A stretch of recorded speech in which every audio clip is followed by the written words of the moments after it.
Under the watchful gaze of the sailing world, Sydney Harbour woke this morning to bright sunshine and clear skies.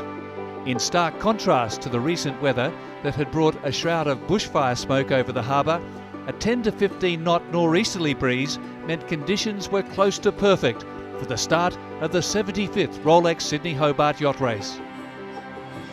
It's the Rolex Sydney Hobart, it's one of the most iconic ocean races in the world. Rolex and the CYC and the Royal Yacht Club of Tasmania, they do an amazing job.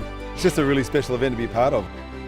We've got some of the best boats in the world here, 5 of the top Supermaxes in the world, right through to, the truly amateur crews, families, friends sailing together. It really is a great mix. As is tradition, at 1 p.m, the cannon heralded the start of the 628 nautical mile offshore challenge, and the 157 entrants were off and running. Christian Beck's Infotrack outshone her immediate competition early on, leaving the other 100-footers duelling in her wake. While there is no prize for reaching the harbour heads first, there is plenty of kudos.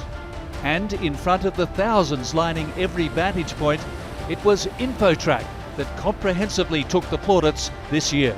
Mixing it up with the early leaders were a group of the fast 52-footers. The forecast conditions have led many to predict that a boat around this size may have a good chance of claiming the overall race win on handicap and raising the Tattersall Cup at the finish in Hobart. Behind, the main body of the fleet, made up of boats both big and small, both Corinthian and professional, began their epic journey. Back towards the front, Comanche's expert crew had found their groove, pressing the current race record holder into a commanding lead on the water. There is a long way to go, and nothing can be taken for granted at this early stage.